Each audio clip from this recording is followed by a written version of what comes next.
Welcome everybody. Bonne année.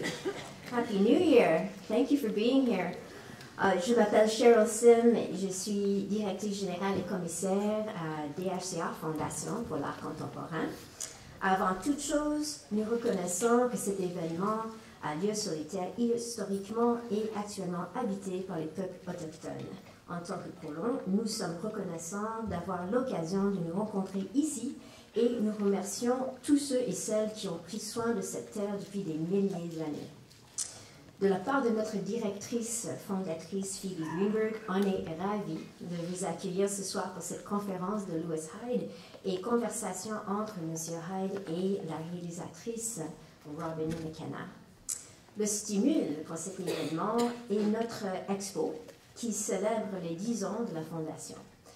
L'exposition intitulée L'Offre prend beaucoup d'inspiration conceptuelle et théorique du livre The Gift, Creativity and the Artist in the Modern World de Lewis Hyde. Voilà ma copie. This is my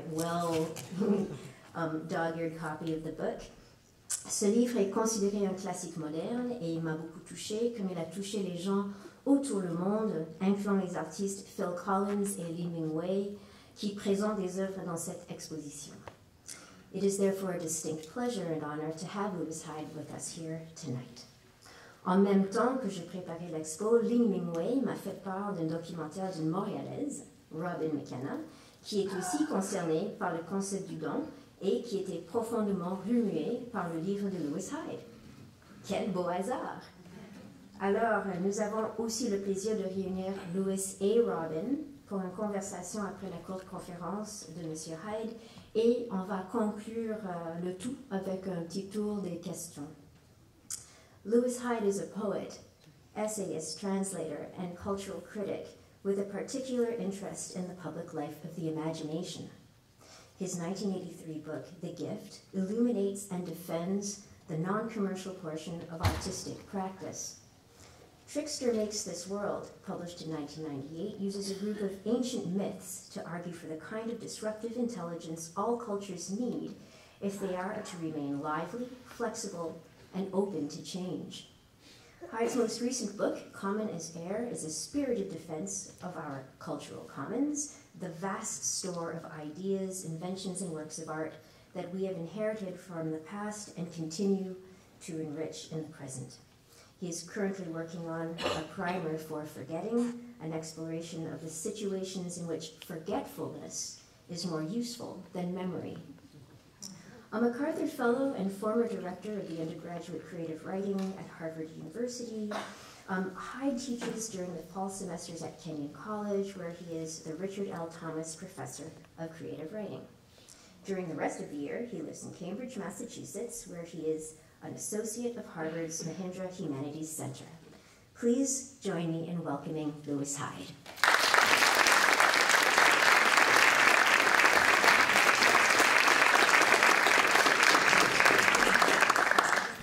Thank you so much. I'm glad to be here, and particularly happy to be able to help celebrate Robin McKenna's remarkable film, which will be shown next month. You should all be marking your calendars. Be sure to come. So I'm going to begin, though, by explaining a little bit about what people say about gift exchange as a kind of economy. I was actually just reading letters that I wrote to my wife 40 years ago when I first discovered this topic. I had gone to Mexico to work with a man named Ivan Illich. Ivan was a sort of critic of modern institutions. He'd written a wonderful book about education, another one about medicine. And I spent a month in Cuernavaca with Ivan. And when I was there, some of his friends introduced me to the anthropology which had been written about gift exchange as a kind of economy. And it struck me almost immediately that it might be a useful language to appropriate and use to talk about the situation of creative artists. So I started out to write a little essay about this, and 6 years later it turned into a book.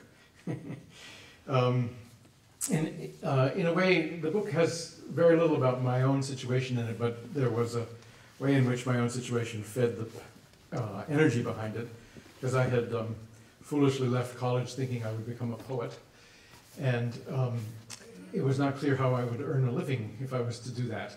And so rather than think that this was my fault, I decided to attack the commercial economy and explain why poetry had a different economy.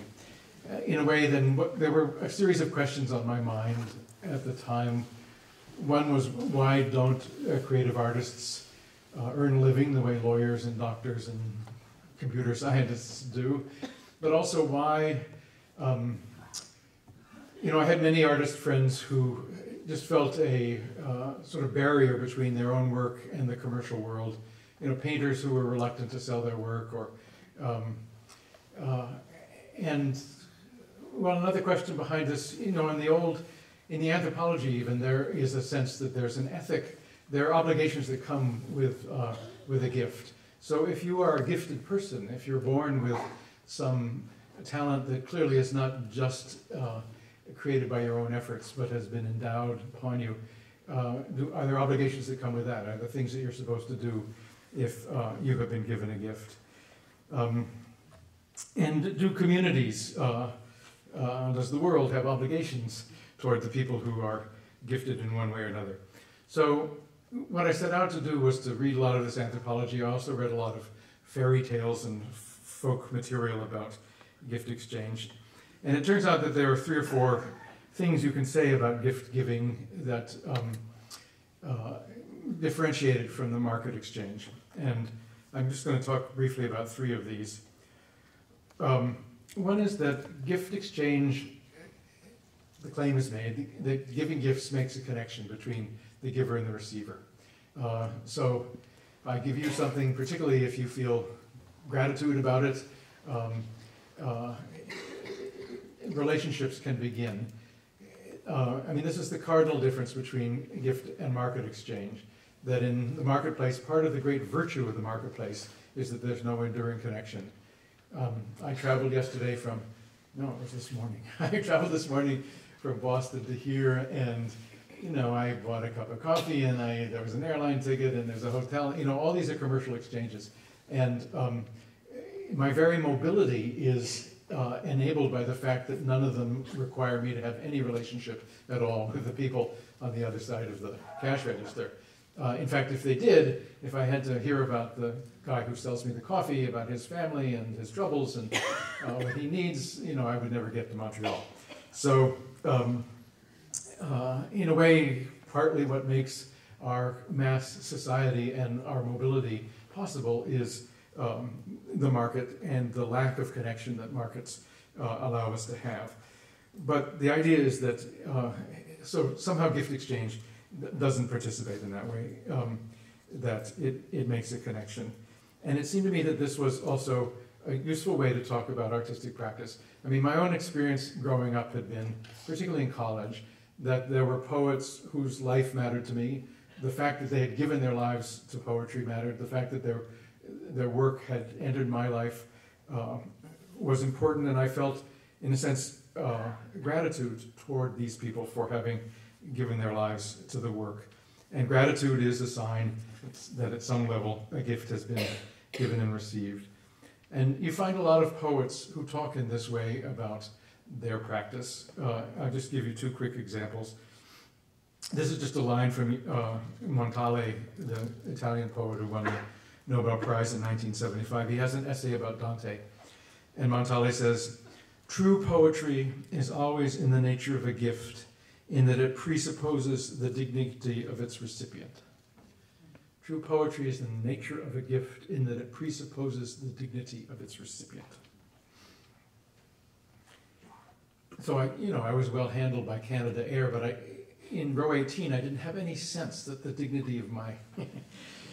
So that was a commercial exchange. Here's Czesław Miłosz. Miłosz was a Polish and then American poet. And he has an essay in which he notices a number of old terms, Greek terms, that have to do with different kinds of love. There's eros and there's agape. But there's a less known one that I hadn't known until I read Miłosz about it, which is storge, S-T-O-R-G-E. And Miłosz says, it denotes a tender care, affection, uniting parents and children. And then he says that perhaps some teachers and their pupils. So then this is Miłosz. It is also not impossible that storge may be applied to the relationship between a poet and generations of readers to come. Beneath the ambition to perfect one's art without hope of being rewarded by contemporaries lurks a magnanimity of gift offering to posterity. So that's a wonderful idea, that that your work is not confined to the present moment even, that you are working for some larger sense of the human world into which your work might be received if you can actually perfect it. Cheryl nicely mentioned this book of mine called Common as Air, which is a meditation on what I call creative cultural commons, things that we all own in common, such that we all have access to that. And one story I tell in that book is about Bob Dylan's maturation as a songwriter. And there's a time in his early life, he's 18 or 17, he goes to the University of Minnesota for a semester, and a friend of his introduces him to Woody Guthrie songs, and he sits for days just listening to all these Guthrie songs, and he basically learns how to sing all of them and to imitate Guthrie. But he has a wonderful little remark. He says, listening to Guthrie made him feel more like myself than ever before. It's a perplexing statement, because what is the self such that a young person would feel like himself in the presence of somebody else's art?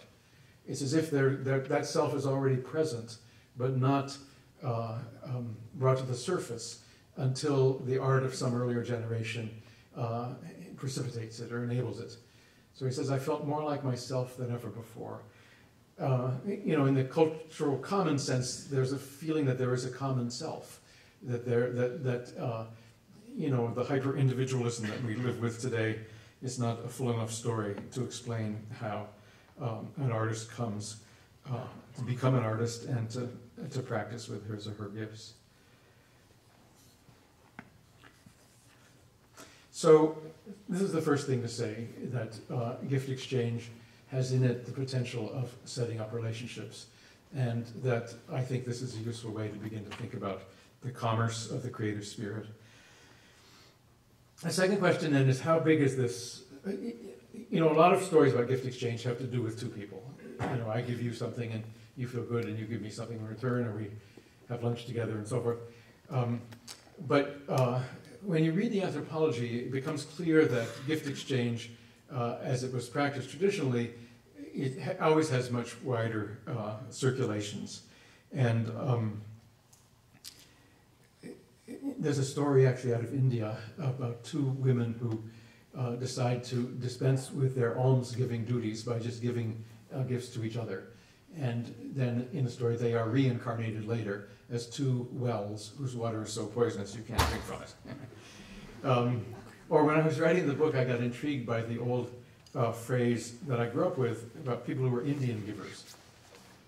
I thought, well, what can that possibly mean? So it turns out the earliest use of that is a guy named Thomas Hutchinson, 1764.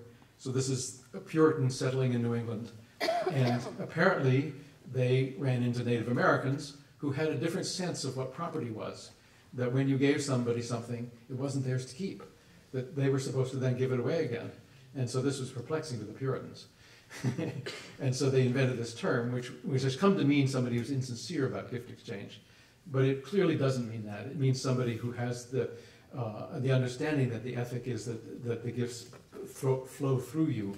They do not, they are not yours to own. You are their custodian. In fact, you could say almost that it's almost a definition of community that is a place where gift exchange can operate. And one of the tragedies of modern life has been people who go into Aboriginal communities where there is a lively exchange, where there's a gift economy, and say, logically you could just turn this into a commercial economy. It would have the same, just sell these things to each other, and it would have the same effect. And it turns out that just destroys the community. I mean, one of the things that appears in Robin McKenna's film is the fact that potlatch, so potlatch is the Aboriginal practice of festival and feasting, gift-giving, mostly on the west coast of Canada and the United States. The potlatch was outlawed in Canada for 3 generations, from the 1890s to the 1950s. And to do that is to insist that the form of exchange has to be something other than gift exchange. And my sense is that that's a good way to destroy a community. And then to jump from this sort of social description back to the world of art, this also, I feel, is the way that many artists have talked about their work. My favorite story in this line comes out of the poet Pablo Neruda. So Pablo Neruda, Chilean poet, was born in Chile, and his father worked for the railroad. And they lived in southern Chile, a kind of mountainous, rainy area, I presume like the Pacific coast in both the US and Canada. And he says they lived in this sort of lonely house, and there was a backyard with a fence. And one day, playing in the backyard, there was a hole in this fence, and he sensed that there was a little boy on the far side of the hole. And for some reason, this little boy, through the hole, handed the young Pablo Neruda a toy sheep with little wheels on it. And Neruda says he never met this little boy, and he didn't know so he didn't know who gave him the gift. But he went back indoors, and he found what was at that time his most precious possession, which was a pine cone. And he came out and he pushed the pine cone back through the hole in the fence. So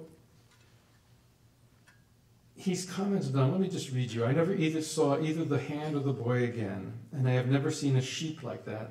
The toy I lost finally in a fire. But even now, whenever I pass a toy shop, I look furtively into the window. It's no use, they don't make sheep like that anymore. This exchange of gifts, mysterious, settled deep inside me like a sedimentary deposit. I have been a lucky man. To feel the intimacy of brothers is a marvelous thing in life. To feel the love of people whom we love is a fire that feeds our life.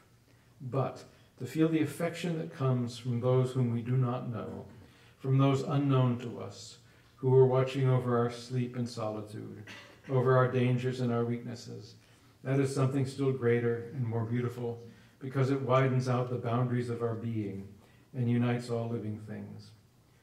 This exchange brought home to me for the first time a precious idea, that all humanity is somehow together. It won't surprise you then that I have attempted to give something resiny, earth-like, and fragrant, something like a pine cone, in exchange for human brotherhood. This is the great lesson I learned in my childhood in the backyard of a lonely house. Maybe it was nothing but a game. 2 boys played who didn't know each other and wanted to pass to the other some good thing of life. Yet maybe this small and mysterious exchange of gifts remained deep inside me, deep and indestructible, giving my poetry light. So what's striking to me in this, there are many things in this wonderful story, but is the anonymity of the gift. So that's a special category of gift exchange. Often we know who gives us a gift, and so we have our directed sense of gratitude. But to get a gift where it's mysterious where it came from, does, as Neruda says, open up the sense of if there's an obligation of reciprocity, how do you respond? And so at that point, maybe one then tries to give one gifts. They come from beyond your sphere of influence, and maybe you could give them beyond your sphere of influence. Like that line of Czesław Miłosz's talking about storge, to practice one's art in the sense that maybe its recipients are people who are not yet born. So I've said 2 things about gift exchange. One is this business that it potentially connects people, and the second is that it doesn't just connect sweethearts and lovers and so forth, but it can actually is sociogenic. It actually makes communities and brings people together. So a third thing is, when you read through the literature on gift giving. What struck me is a sense that when property circulates as a gift, it increases in value, or it bestows liveliness, or the gift itself becomes more valuable. There's some sense of increase, of something gaining life as it circulates. In a typical folk tale, for example, the poor mortal has been dispatched to the world of the fairies and so forth, and you know, in a dream world, and for some reason these fairies give you worthless things. They give you ashes or little scraps of paper or dead leaves or something, and so you say, well, thank you very much, and you put these in your pockets. And then when you wake up the next morning and check your pockets, there's gold. So there's some odd way in which what seemed worthless in one community and state turns out to be valuable in another community and state. But then what's interesting is that the folk tales divide at this point, because sometimes the hero who finds gold in his pockets thinks, well, hot dog, you know, I'm going to go back tomorrow night and see if I can get some more. Or begins to think, well, let's figure out let's take it to the foreign exchange office down the street and see how much it's worth. As opposed to somebody who doesn't do that, but instead gives the gift away again. Says, well, now I can get married. Now I can give this to the, you know, to some other family, and my wife will be happy. So, and what happens, the person who begins to count or to try to reckon the value of the gift, it turns back into ashes or back into scraps of paper. With the other person, life becomes more lively. So, you know, there's a kind of a transubstantiation or morality associated with how you treat this. And again, the idea being that somehow if you treat the gift as a gift, it retains its value or increases in value. There are these canonical places where people did early anthropology about this. One of them is the Pacific Coast in this continent, but another was in New Zealand, the Maori people. And the Maori have hunting rituals in which when you go hunting, you do catch game and bring it home to eat and so forth, but you are obliged to give something back to the forest. So usually there's a sort of circulation of gifts that the bounty of the forest is assumed to be a gift from nature, and it is in fact partly what feeds you, but at the same time you give part of it to the priests, and the priests do some little ritual over it, and they give part of it back to the forest. And this is called feeding the spirit of the gift. There's some phrase, weng wei hao, H-A-U is the spirit of the gift. And so the ethic is that this thing does seem to have a spirit, and the spirit needs to be fed, and if you feed it, then things will stay lively and in motion. There's a wonderful moment in Robin McKenna's film, which you'll have to come see next month, in which you see an eagle sitting on a post, and the eagle takes off and hits the water and catches a fish. You see it come up.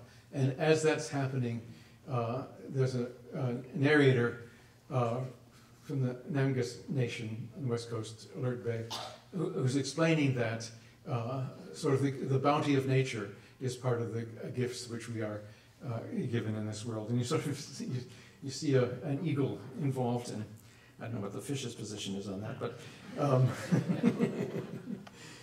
so again, there is some issue about how things stay lively. And this, of course, is also an issue for creative artists. You know, all of us who work in our art have periods when the work goes dead and periods when the work gets lively. And it is a bit of a puzzle how you find the right attitude or right position such that you can keep the liveliness going. And artists speak about this in the language of gift exchange. Here's a remark by May Sarton, a poet and writer in the United States. She says, this is from one of her journals, "There is only one real deprivation, I decided this morning, and that is not to be able to give one's gift to the one one loves the most. The gift turned inward, unable to be given, becomes a heavy burden, even sometimes a kind of poison. It is as though the flow of life were backed up." Or another thing that struck me when I was working on this is, there's this famous book called Black Elk Speaks, and at the beginning of that book, there's this kind of dedication in which Black Elk says, "What is good in this book is given back to the 6 grandfathers."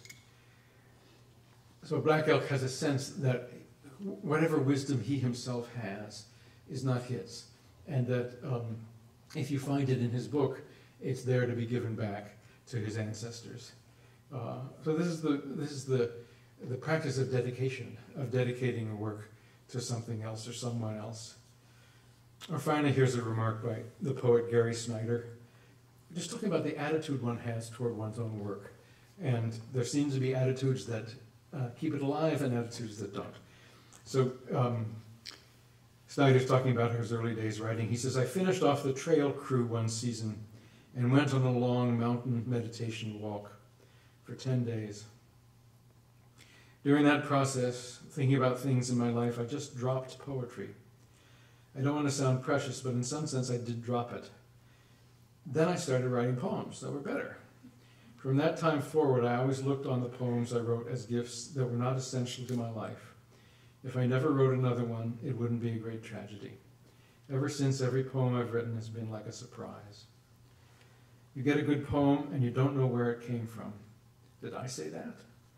And so all you do is you feel humility and you feel gratitude. And you'd feel a little uncomfortable, I think, if you capitalized too much on it without admitting at some point that you got it from the muse or whoever or wherever or however. This is the modern confusion. We don't know how to talk about it, but someplace it comes from. So in a way, that's a description of somebody who's attending to the spirit of the gift, who's not trying to capitalize on it, who's not trying to bring it into the ego, who's not trying to make self out of the gifts that happen and come to one, but is happy to work with them as they come. So this is then the third thing to say, is that in gift exchange as practiced in its descriptions, there is a kind of liveliness which one could attend to and feed, or one could not.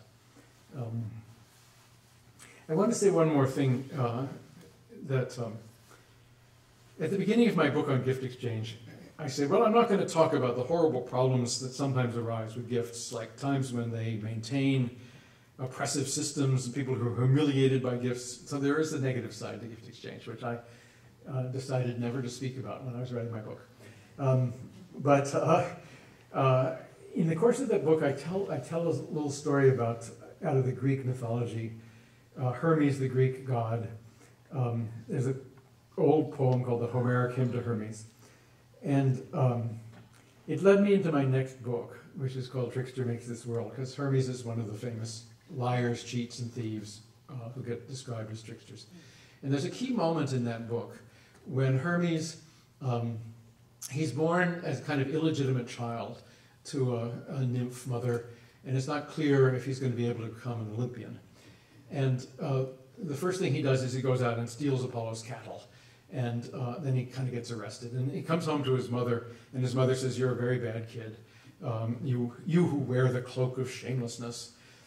And then he says, if my father Zeus is not going to give me the offices that I am entitled to as an Olympian, then I'm going to steal them.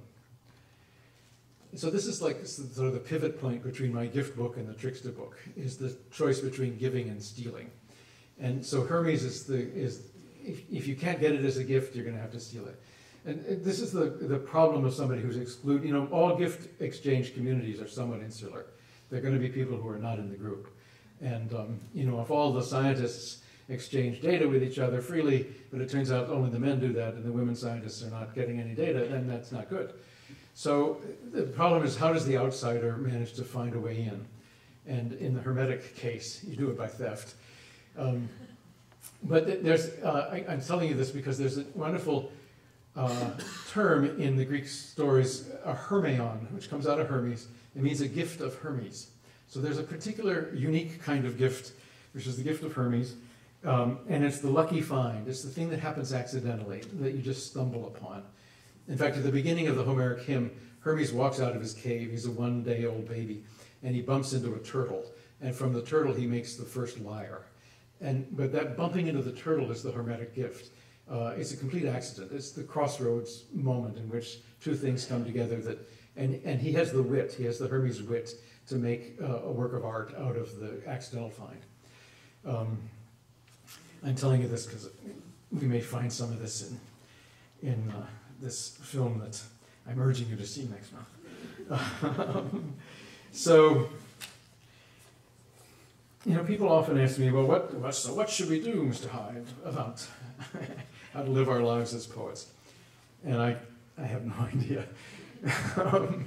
You feel better while reading my book, but after that you have to go back into the world.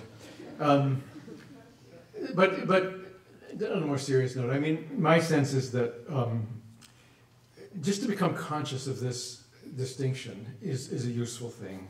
To know that there is a spirit of the gift, to know that there is a distinction between the connecting world and the world that differentiates people, and that we can choose to honor this spirit or not, such that we might have the kind of artistic practice that can initiate transformations in the soul, that can give us a taste of mystery and wilderness, that can help us bear our suffering, that can put us in touch with a kind of fertility that is not exhausted by using it up, and that offers us a sense of an inhabitable world, that we have solidarity with what we take to be the sources of our gifts, whether it's the community or the race or something mysterious. To be conscious of this makes a difference. So, these are my few quick remarks on gift exchange.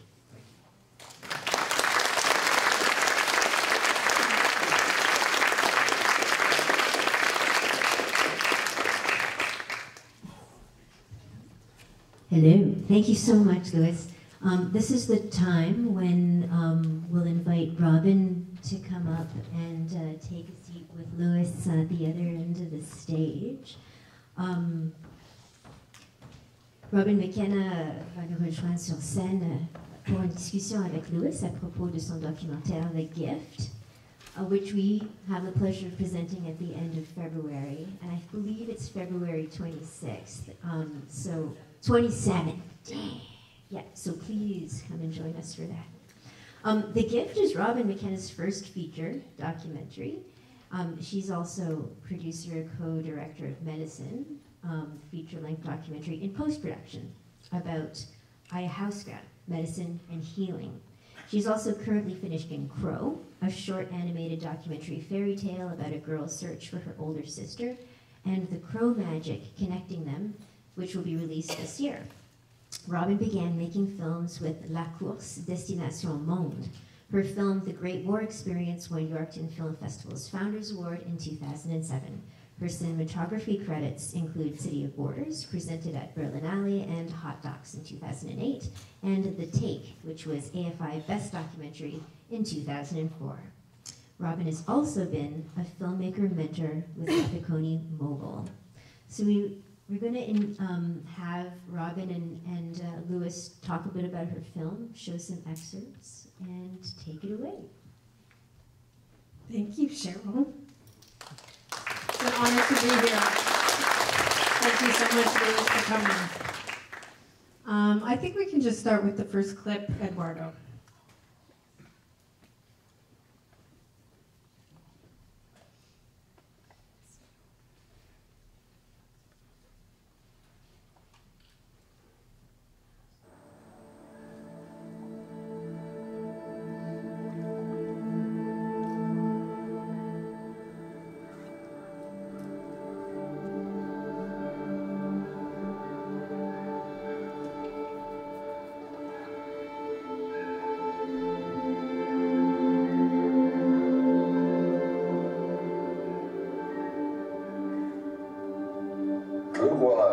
Is a gift from the supernatural, a gift from the Creator.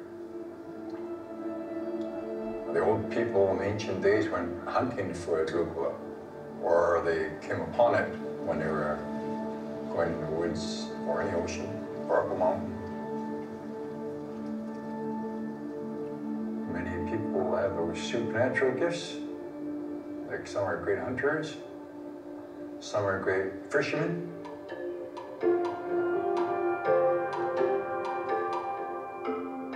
My son was born his gifts to get this far.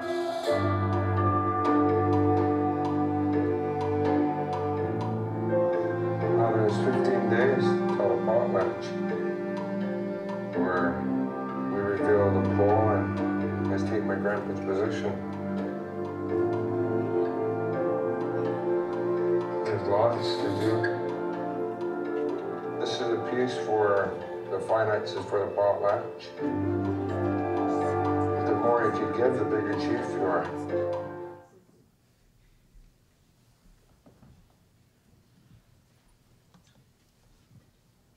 Are we on? I'm going to force her to talk.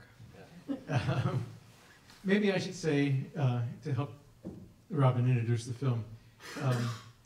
So this film has 4 different narratives in it. One of them is, this is Alert Bay in the West Coast, and it's a documentary about a modern potlatch ceremony. And the man you see dancing is a guy named Marcus Alfred. And the voiceover there is, I think, his father who's explaining the situation. So that's one of the stories in the film. The other 3, just to say them briefly, one is a currently practicing Taiwanese American artist named Li Mingwei, who has work here at the gallery. And Mingwei's practice includes often situations of gift exchange. We'll say more about that. Third is set in Rome, where a group of squatters took over a somewhat abandoned building, and then a group of sort of artist activists helped them turn this building into a museum of contemporary art. So it's a wonderful, complicated story about artistic practice distinct from the wider world of Roman commerce. And the final one is a story about Burning Man, this festival that happens every fall in the desert in western United States. So They call it a temporary city. Okay. They don't like festival. So one of my questions is, the phrase gift exchange or gift economy covers so many different things that it sometimes is confusing where exactly do we find this and where do we not? My sense also is that to talk about market economies or to talk about capitalism covers such a range of things that it's perplexing to know what you're talking about. But these 4 different stories are in fact different instances of gift exchange. And I wondered, Robin, if you could maybe say anything about what differentiates, for example, the potlatch situation from the Burning Man situation as a kind of gift practice. Well, I guess the stories range from the ancient to the new. So, of course, the potlatch is something that's been passed down through generations. And I think one thing that's interesting is you were saying it was outlawed. It was outlawed for a long time, actually, until 1951 in Canada. But it never actually disappeared. The tradition kind of went underground and in secret, and people continued to practice the potlatch. And now it's had a kind of revival. And one of the things that amazed me is Lewis talked about the potlatch historically in his book, but when I went there, I found that there's a whole system of values based around potlatching where people say, like, oh, that family hasn't potlatched for years, they're nobody. So it's something so alive and current, but also so rooted, so grounded in a sense of place. And, it's a very specific community or tribe that kind of guards these traditions, and there's actually a lot of secrets around the dances and the masks, so it's not something that's shared with just anyone. Whereas, of course, Burning Man is totally of our time. When you wrote the book, it didn't exist, and it's something, it exists only for 1 week in the desert, and when it's over, the idea is leave no trace, so nothing is left behind. So it's something very kind of ephemeral that only exists for a moment and then disappears. But then there's a whole subculture that goes on the rest of the year where people stay connected, and there's a lot of kind of connection through the internet, and there's a whole set of values around this kind of gifting that people try to bring back into their ordinary lives. Yeah. That's what strikes me too. I remember the American writer Flannery O'Connor was a practicing Catholic.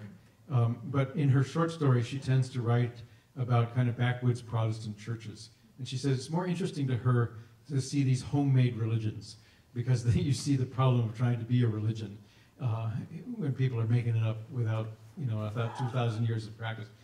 And I feel that Burning Man is a kind of homemade gift exchange. It exists in a very specific period of time. It has no, slowly it's getting a tradition. But the remarkable thing about the potlatch ceremony is the depth of its practice. And just to say that, to do one other differentiation, it also, it's located in a place. It has to do with this village and these families. As opposed, this isn't to make one better than the other, but Ming-Wei Li's practice is international. It doesn't have a location. It goes from venue to venue. Or I wonder also, the situation in the Roman case of this building that's been taken over and made in, it has a kind of surrounding politics. Is there politics in the potlatch case? Are these people embedded in a political situation that they have to be worrying about or thinking about?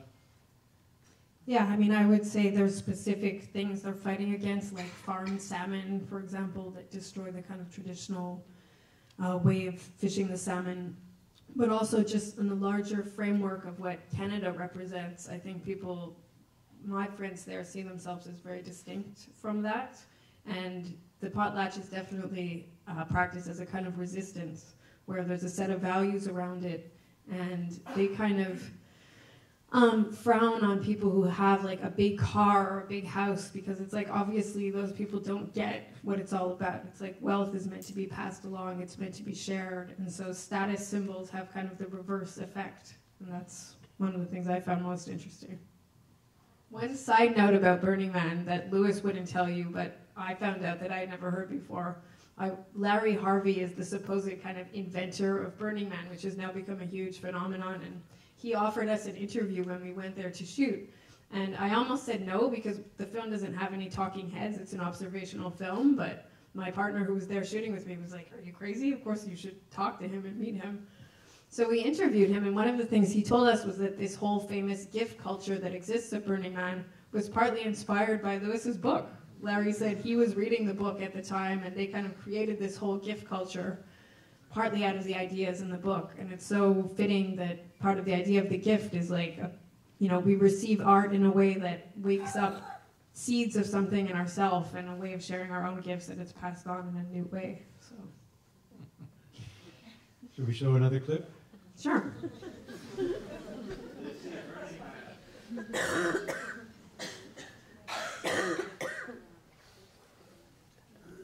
See if you can guess what this first image is, where we are in this first image.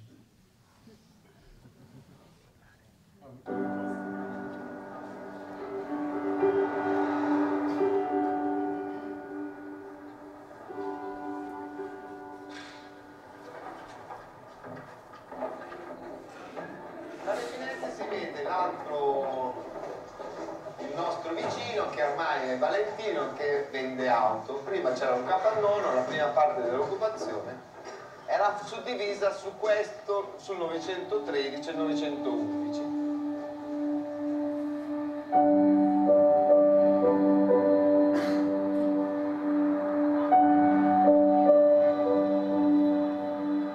La prima idea, cioè il primo obiettivo, quello che abbiamo chiamato barricata dell'arte, cioè di creare una seconda pelle protettiva, uno scudo a difesa di un luogo che è destinato allo sgombero coatto e alle ruspe, quindi portare valore e artisti importanti, perché il valore che portiamo sui muri di Metropolis per noi è una difesa. Il mercato che ci attacca, che è quello immobiliare, stiamo rispondendogli col valore del mercato dell'arte.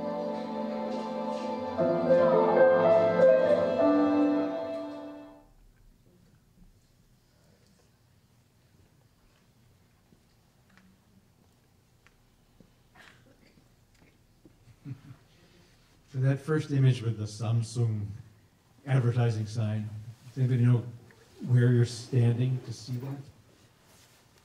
Took me a while to figure this out. So it's in Rome. The camera is standing on a thing called the Pont des Anglais. There's a footbridge that leads from across the Tiber River toward the Vatican. And so what you're seeing in the background is St. Peter's. So you're seeing this juxtaposition of modern advertising and,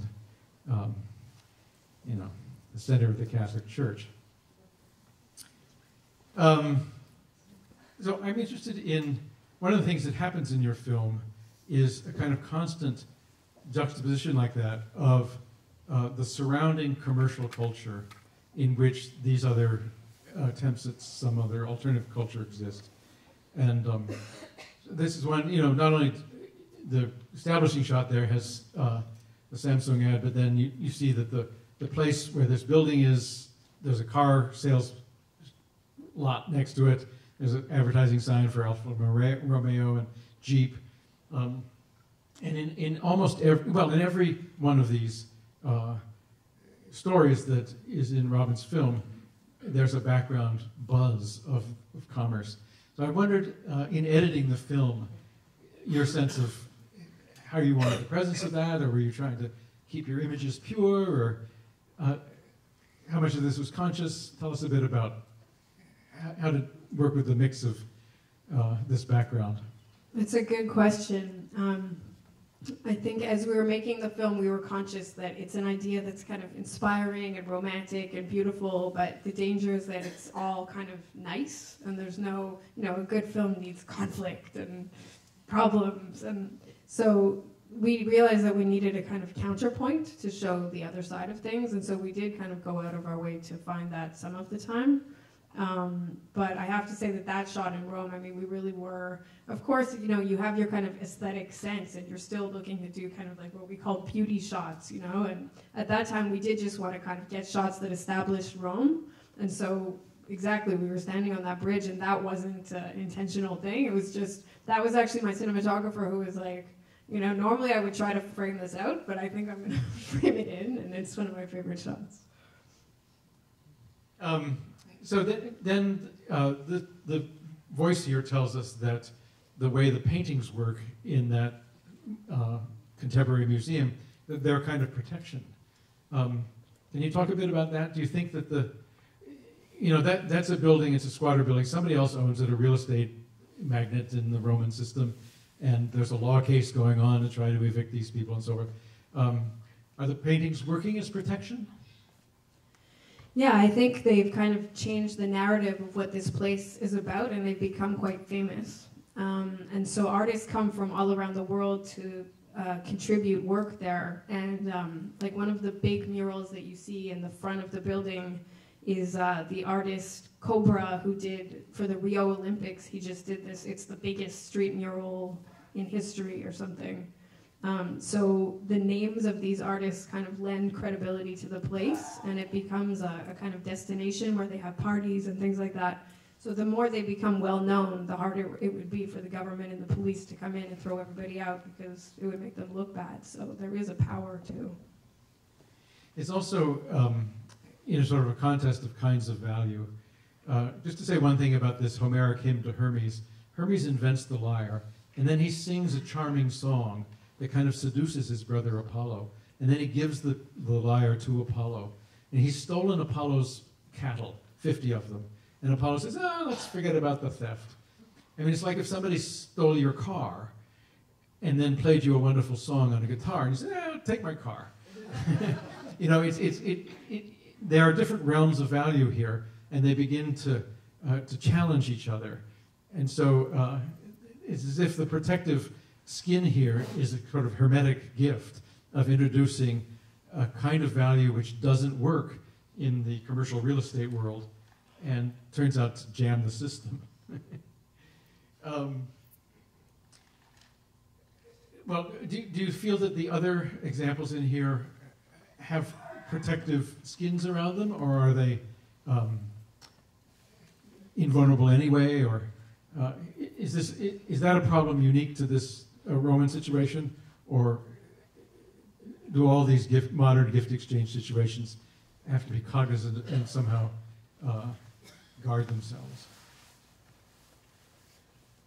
I guess that's probably the most obvious vulnerable situation, but of course the potlatch is subject to the continuing dominance of colonialism, you know, and it's always a fight to protect that, and it's a good question about the protection, but I think, I was thinking about it, and I think the idea of secrets is part of how things are hidden from view, and that's how they're kind of kept sacred, or kept away from things that could destroy them. And, you know, Burning Man has a very physical boundary that a lot of people have tried to sneak in, but there's kind of rangers who guard the boundaries. And I guess Mingwei's is kind of just in the moment.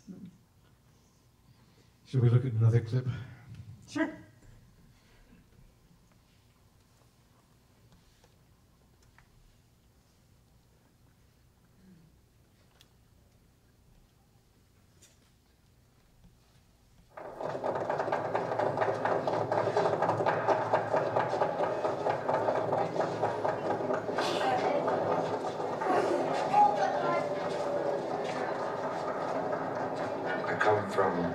Family, and they're able to teach me what I know.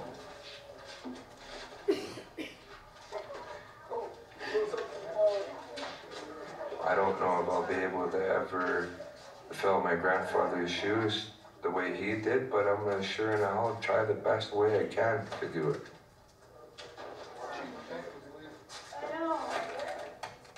You think our kids will be high enough? Well, that's only 1,100. Oh, well, I want my kids to be on towers. This is to do with your grandchildren. Yeah. And a big statement. Just a little bit under $6,000 in flour. That's what you call a mountain of gifts. Careful, that mountain of gifts can fall on you. It's a great precipice. Avalanche. One thing I love about this, you know, in the 19th century, potlatch had to do, often the gifts were blankets or coppers which were destroyed or thrown away. I love it that it's flour, and that, I mean, talk about feeding the spirit of the gift. Actually, people get fed, they get given bags of flour.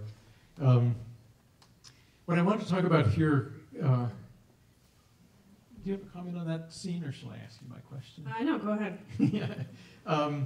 So all of these examples are in fact mixed economies. That probably never was any pure gift exchange. So in this case, for example, this man, Marcus Alfred, is a carver, and he sells masks and totem poles. And he says earlier in the film that he uses the money from the sales he puts some of it away for the eventual potlatch. So you're seeing $6,000 worth of flour there. So, you know, there's this relationship between the commercial world and the gift world. They aren't separated. They work with one another. In fact, the wit of a lot of modern gift exchange is to figure out how to convert market wealth into gift wealth. And so you're a filmmaker. What's the economy of filmmaking? I know, I mean, Lewis writes a lot about poets and writers, and over the last 5 years when I've been struggling to try to get this film financed and made, I've thought, like, wow, it's a lot more simple to write a book of poems or to write a book, you know? I mean, a film is like a giant cinematic potlatch or something. It costs a lot of money. So you have to raise the money, and that takes time, and there's been times when, you know, Lewis has been following me through this process. It was 5 years ago that I wrote to him and told him I had this idea. And there were times when, you know, when they decided to hold the potlatch, we still didn't have the financing for the film. So I had to kind of pull strings and favors and put everything on my credit card and just try to make it work. And then I reached a point where I kind of had a crisis, and I was with friends, and I was like, what am I going to do? I can't do this all myself. And a kind of angel philanthropist came out of the woodwork, and gave me a big contribution that let me keep going. She's a woman who's written a lot about women in the gift economy. And I told her my situation, and she said, well, there's no reason you should have to carry this yourself. So in Lewis's book, there's this idea of the gift moves towards the empty place.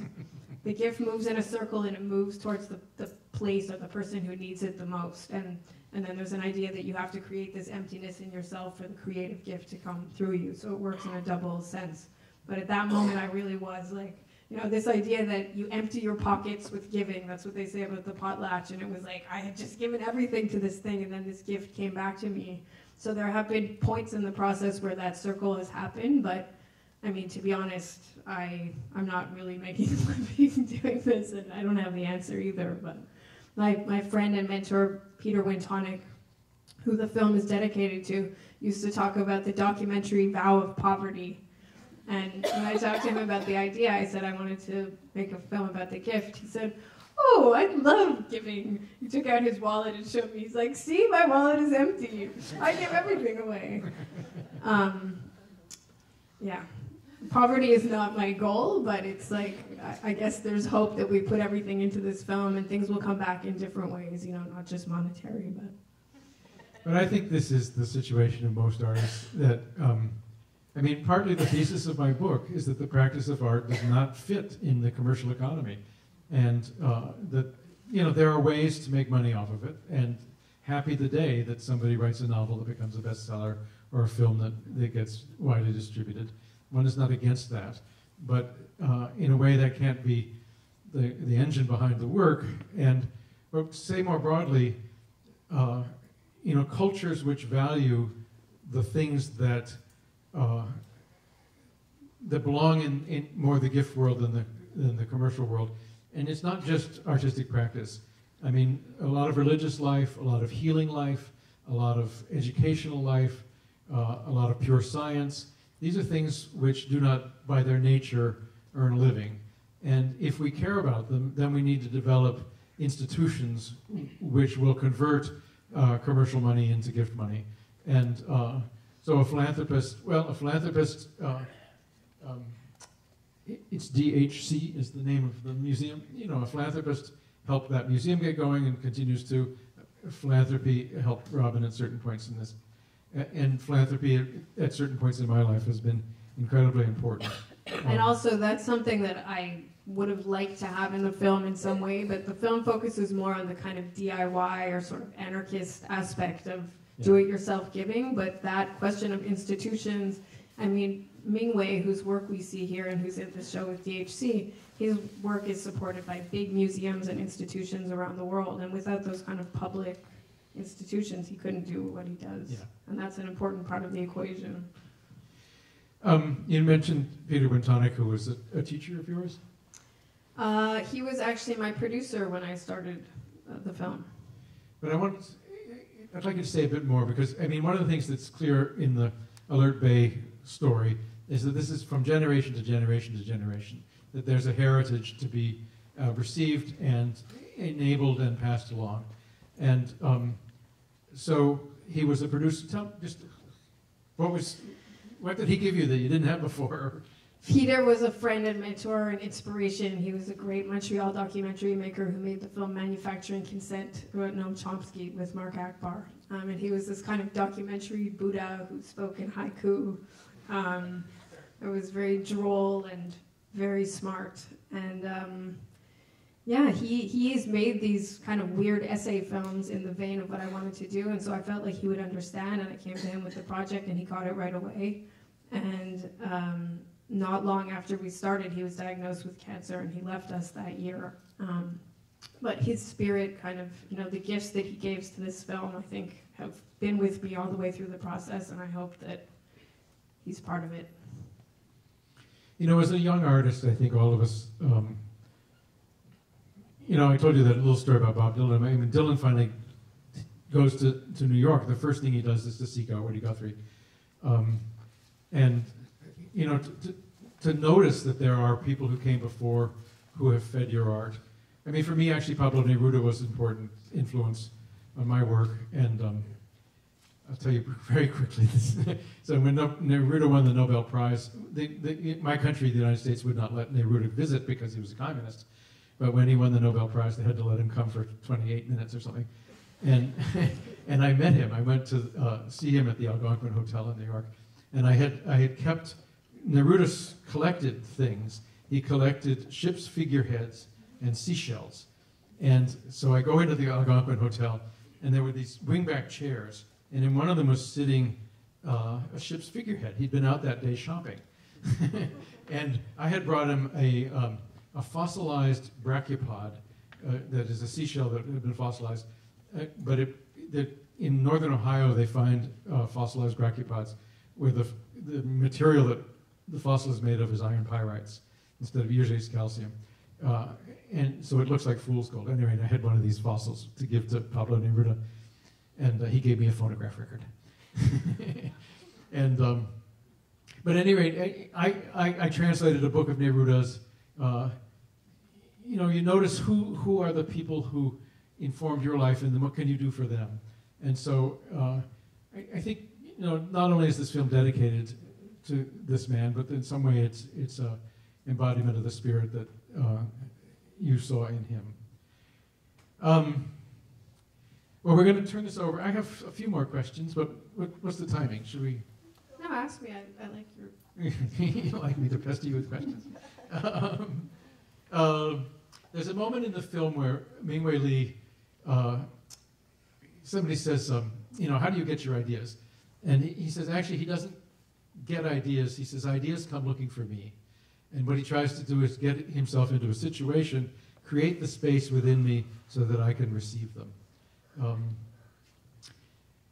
So, does this ever happen to you in the making of this film? Were there things that came to you that are in the film that you didn't plan, that somehow just being in the process meant that they were able to become manifest?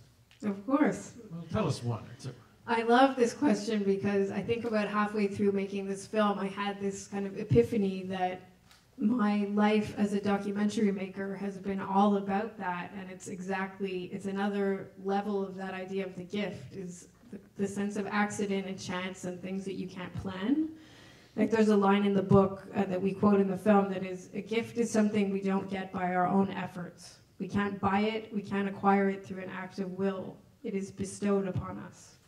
And so much of making documentaries is just going where you think something might happen, or kind of staying in one place and being ready and hoping that something will happen. But there's no guarantees, and it's the accident that makes it interesting, So the idea of happy accidents, I mean, for example, what we hear at the beginning in the first clip you saw where he says, Glugwala is a gift from the supernatural, gift from the creator. That's something that I went out there. One of the things I love in Lewis's book is that he talks about gifts on two levels, right? So how actual gifts connect to people, and then this idea of the inner gift and how it needs to circulate through us. So it has this double meaning. So I went out there and I tried to explain that to these guys, that it's about the potlatch and the giving of gifts, but it also works on a metaphorical level. It's about this idea of an inner gift, like we all have gifts. And they said, yeah, of course, like Glugwala, a gift from the supernatural. And I was like, oh, you have a word for that.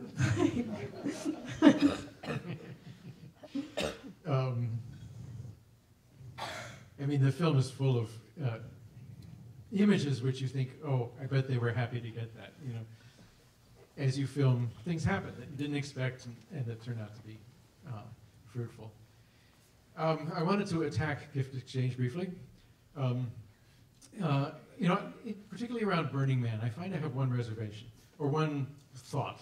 It's not really a reservation, but so in academic circles these days, people are interested in carnival.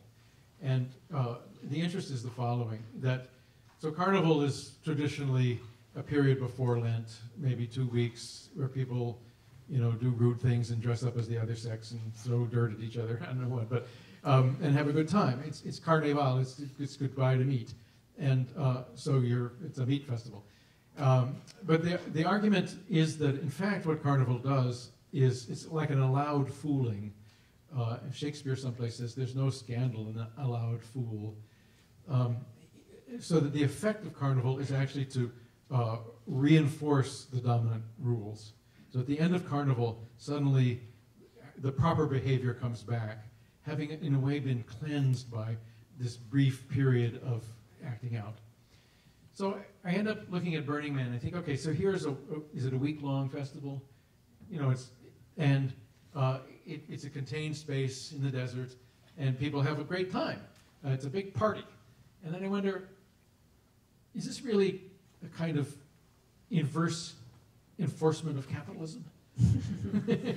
That is, at the end of it, you know, it's pure gift exchange.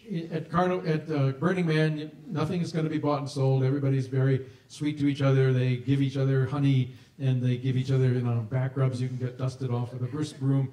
And this goes on for a week, at which point you get in your car, your Toyota, and you drive back to San Francisco, and you go back to the bank. So I guess I'm interested in the politics of, you know, in a way, are these conservative rituals, or are they revolutionary rituals, or how do we place them in terms of the dominant culture? Have you had any thoughts about this? Or? I think it's an interesting point of view, but I think there's also this element of like a pirate utopia, you know, or a temporary experiment that shows us what could be possible. And I have to say that I've met a lot of people whose lives have been changed by the experience, who kind of realized that their life in Silicon Valley was meaningless and they wanted to do something, you know, that mattered. But yeah, it's a bigger conversation. Well, you know, so maybe one needs to think about individual responses, that this will work differently for different people. Yeah, and well, I had a train of thought which left me. All right, shall we have some questions from the? Open the floor. You have a microphone to pass around, or? We do have a microphone that's going to be passed around. Yes. Okay, so. We've got 15 luxurious minutes for questions, and so please, yes. So, est-ce qu'on a un micro est-ce que je donne le micro? Okay, je donne le micro. First off, thanks guys, this has been a wonderful evening. I first experienced, what was this book, when I was doing a work on Canadian patronage systems.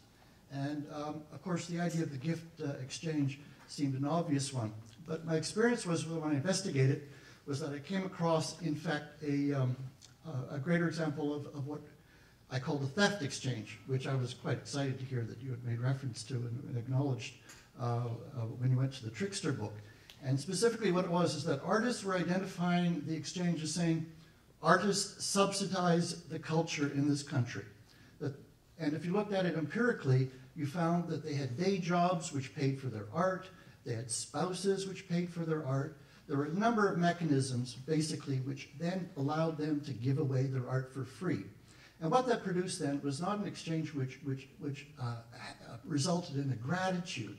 In fact, it became a structural ingratitude, because they were finding themselves constantly being screwed and neglected and put over. So what I'm asking you then is that if you've got some insight, perhaps in which way, if first off you might agree with my description, is that how can we then I don't know how to say that, re-enchant the exchange, reinstitute an extent of gratitude into what seems to be institutional larceny.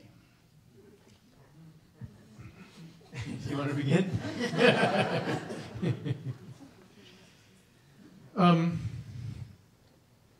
You know, at the end of the gift book, I sort of get practical and say, so what is one supposed to do? If there is really this disconnect between the marketplace and the practice of art, and if in fact the marketplace is our dominant commerce now, what is one supposed to do? And one answer is poverty, is to somehow insulate yourself, you know, to live cheaply. I once asked a friend, Robert Bly, could I make a living as a translator? He said, well, if you live alone in a small room and never get married and have a hot plate. I thought, okay. Another is, what most of us do is to have two jobs. And I would say if your second job is actually your spouse working and you're not, I think that's a bad system. Or at least, it may be common, but I think that's not, you're not doing the work. You know, I myself, I've been teaching for years. I teach in the fall semester, in the spring, in the summer I don't. And the teaching is there to give me a baseline of income so that my writing work is not harassed by the sense that it doesn't actually pay. So the two jobs thing is the usual solution. Well, very rarely, but sometimes an artist can actually make a living. And so, you know, it's wonderful if you're a painter like Jasper Johns, or if you're a novelist like E.L. Doctorow, or a poet. Well, there's a few poets who do this, but T.S. Eliot in the afterlife got Cats onto Broadway, but that's rare, and you really can't count on it. And then finally, there are you know, cultures which have an ethic of supporting the work, and you know, not just artistic practice, but for example, pure science and medicine and healing and so forth. So, you know, I would want to look at the situations in which, in fact, the whole thing goes sour, and I think it hasn't just been thought through well enough about how the puzzle has to be solved.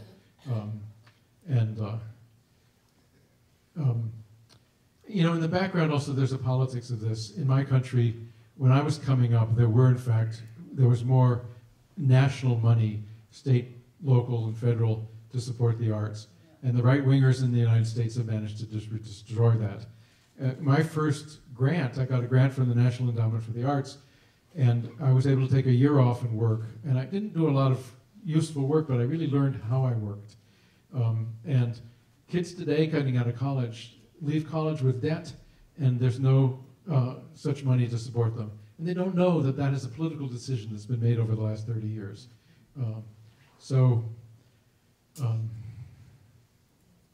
Politics. Robin, did you want to also contribute? No. All right, moving right along. Thanks. My question was actually pretty similar to the previous questioner, but he phrased it in a much more eloquent way than I think I could. So I'm just going to advance it a little bit more instead. And the thing that sort of struck me in a number of examples throughout this evening were the fact that the gift, in some places, seemed to, in the examples used, rely upon a mediating force.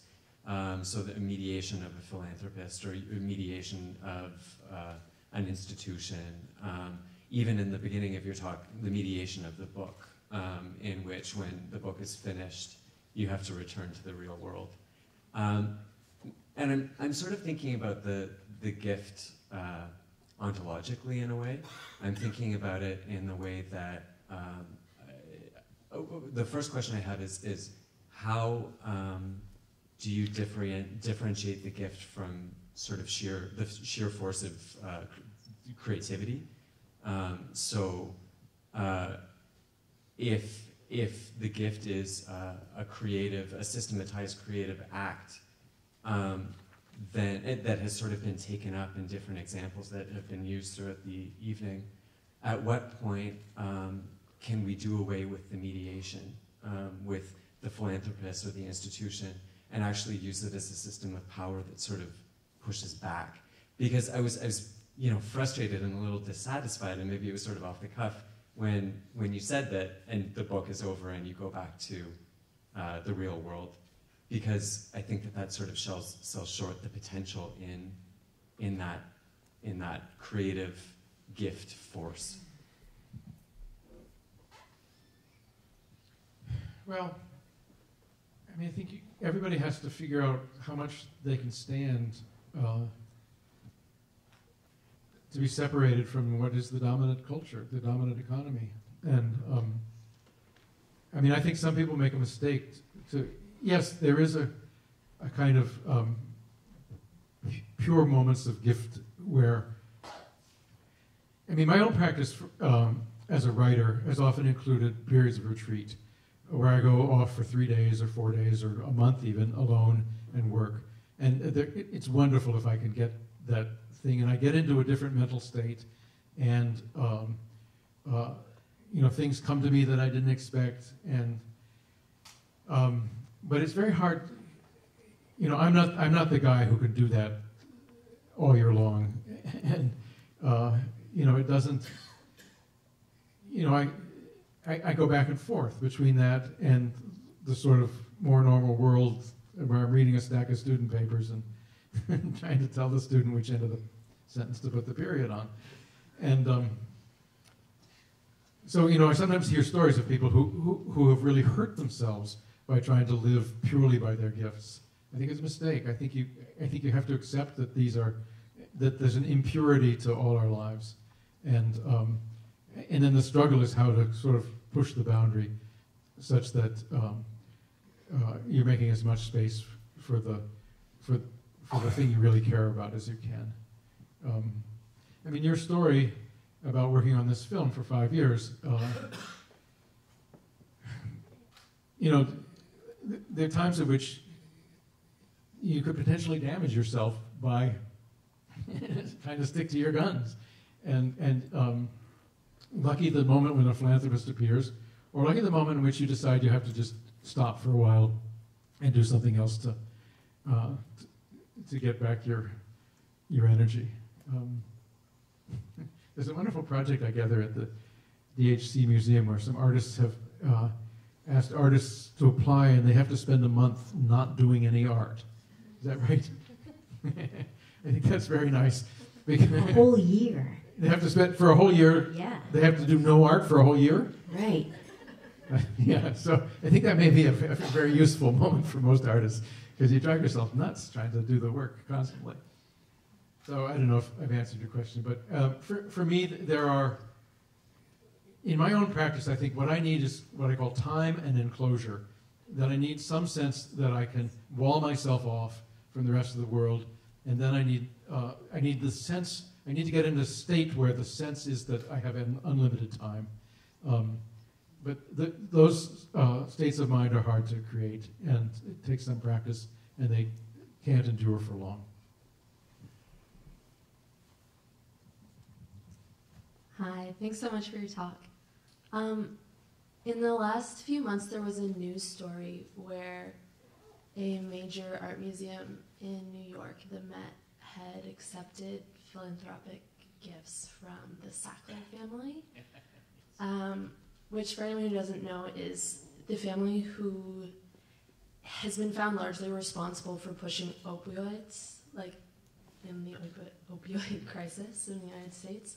So I'm wondering if you guys have an opinion about whether or not it's important to take into account where your gifts have come from, and if there's sort of an ethics attached to where your money is coming from. Yes. Well, absolutely.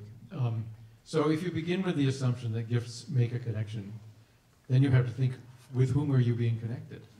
And it means that some gifts have to be refused. And, you know, we know this in the simple sense. If you're a young person dating, and somebody who you're not actually interested in, you know, is giving you flowers or somehow trying to set up this relationship, at certain points you say no. You know, this is because it leads to this other thing. And so there are cases in which universities are offered gifts from some family or some nation which is despicable, and the university should refuse the gift. I don't know what the you know, the Sacklers have been around for a long time, and this story is only now coming to the fore. So I don't know what the Met should do, but it certainly should be part of the discussion.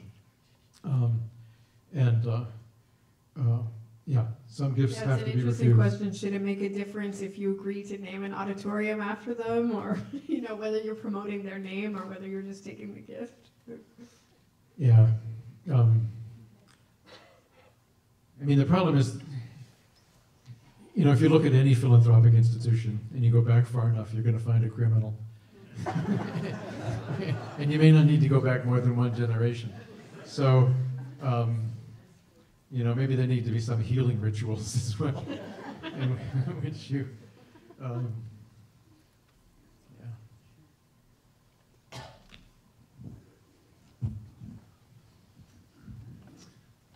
So you're talking about the the interface between the sort of regular economy and the gift economy. And the sort of example that immediately came to mind was lobbyists, sort of, you know, converting these sort of relationships and wining and dining and having a nice time into multi-billion-dollar subsidies or whatever. And you have the example of the Aga Khan, you know, vacationing with Justin Trudeau. So I was just wondering if you could comment on that. I should not do that. This is, I mean, in fact, many professions have ethics around this, have rules. You know, if you're a judge, you don't take gifts from the people before your court. And, you know, that ethic, I mean, again, because gifts set up relationships, some relationships you want a clarity that there's a distinction between this person and that person. Just to tell you quickly, in the United States Constitution, there are 2 clauses that are about emoluments. So an emolument is a profit or gain from something. And in the context of the Constitution, it really means bribes. And the Constitution says that the president and other elected officials are not supposed to take emoluments from foreign countries or from the states. And we now have a president who is violating the Constitution exactly this way.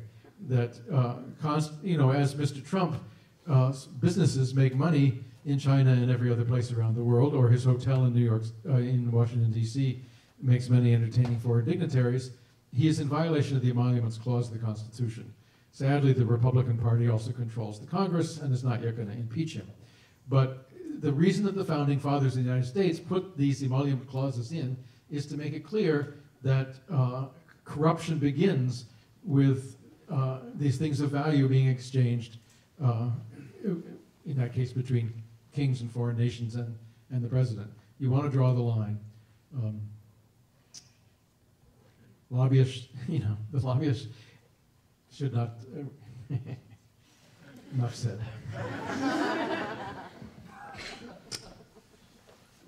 There seems to be some technology elements that could potentially favor a gift economy, elements of blockchain, alternatives, cryptocurrencies, and more broadly, perhaps social movements that can materialize in online ways through activist groups.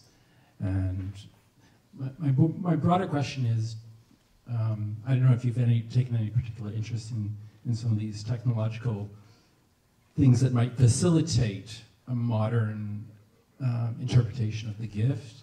But my broader question is, do you feel more positive about a movement towards a gift economy today versus when you wrote the book? Or what is your feeling about the zeitgeist in regards to the gift and the gift economy? Well, a couple of things to say. I mean, the rise of the digital internet has produced gift exchange communities which never existed before.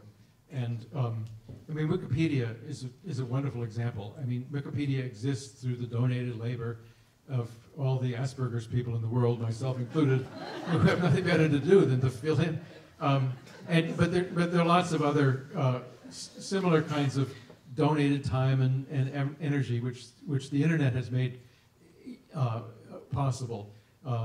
You know, there's a moment when NASA wanted people to classify all the craters on Mars, and they just distributed this project to the world, and people dutifully began to classify all the craters on Mars. Or more basically, as the internet came into being, you know, one of the earliest network things was developed at the University of Minnesota. It was called Gopher, and it was a way of connecting on the internet. But the University of Minnesota owned it, and people were wary to use it because they didn't know down the line whether the ownership would mean that they'd have to pay fees or somehow that it would be a market economy.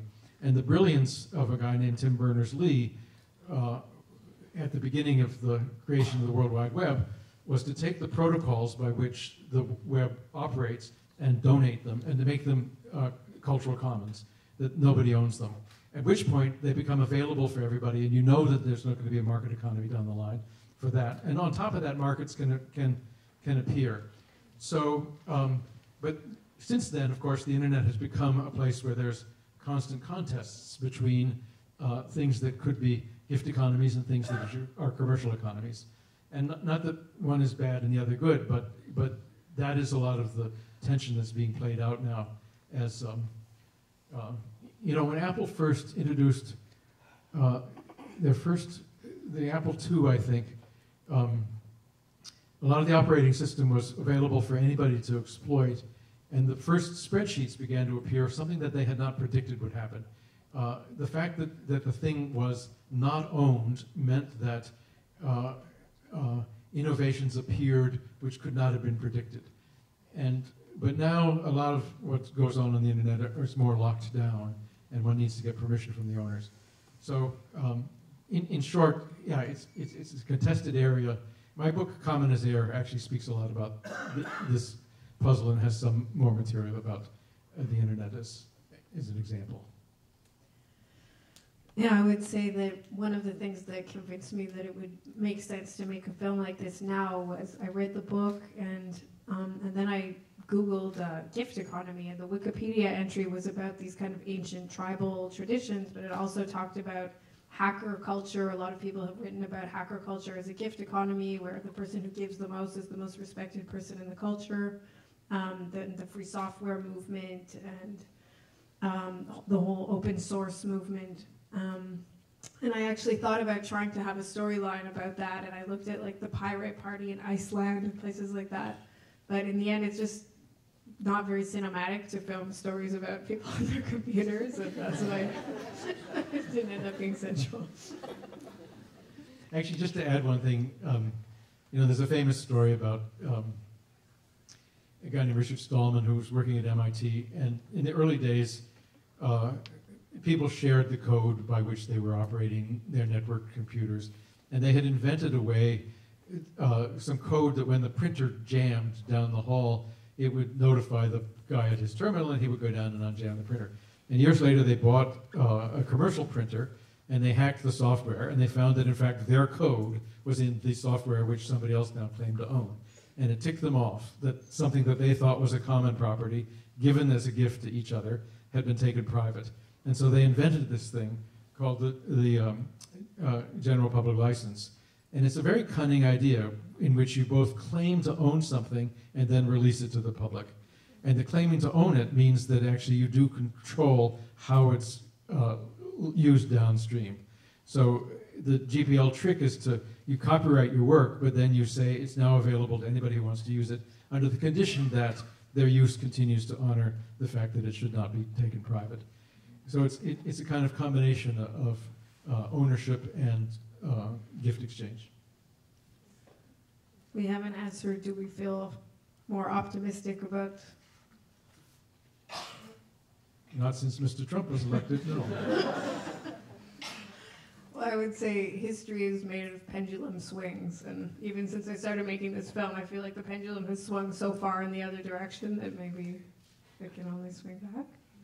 That's a good way to to close off this really fascinating conversation. Thank you so much. I mean, clearly these questions make gift exchange and gifts such a potent and fascinating subject. So, you know, thank you very much.